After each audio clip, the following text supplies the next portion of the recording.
come into addiction treatment and are quite often surprised that as they get some sobriety under the belt and get some healing, that they start to feel their emotions again.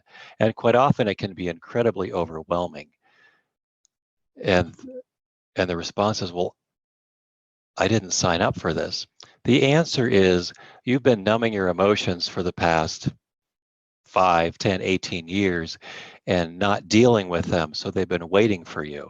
Now that you're sober, you're starting to feel them again. It's not a bad thing. It's just actually, it's a positive thing. It means that you're sober and you're in recovery and you're starting to live like a human being where you feel your own emotions.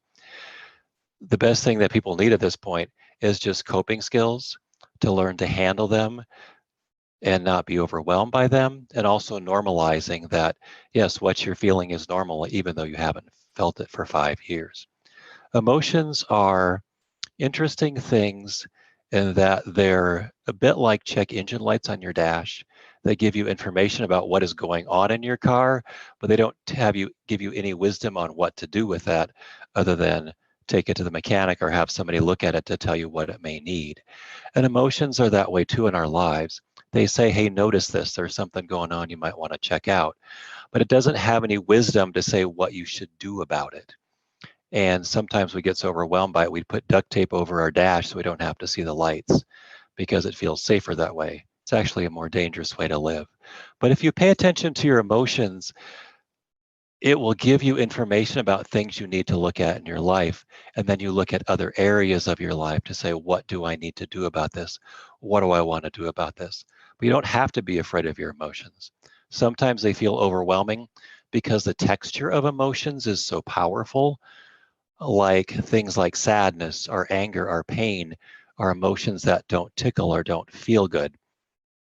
And those are the emotions we tend to avoid and we label as bad.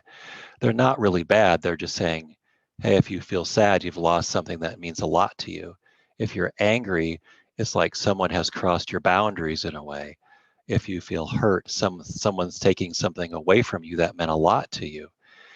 And that's not a bad thing. It's just the way those emotions happen to feel.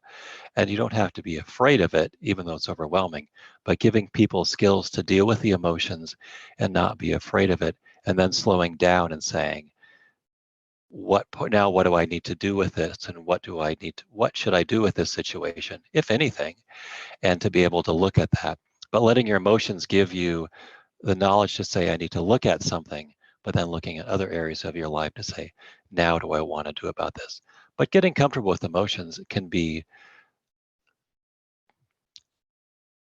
for some people, is incredibly overwhelming just because they've learned to fear their emotions, or they've been raised in an environment where their emotions aren't safe. They're not. It's just part of being human is having emotions. You need to live with them and realize that they're your ally.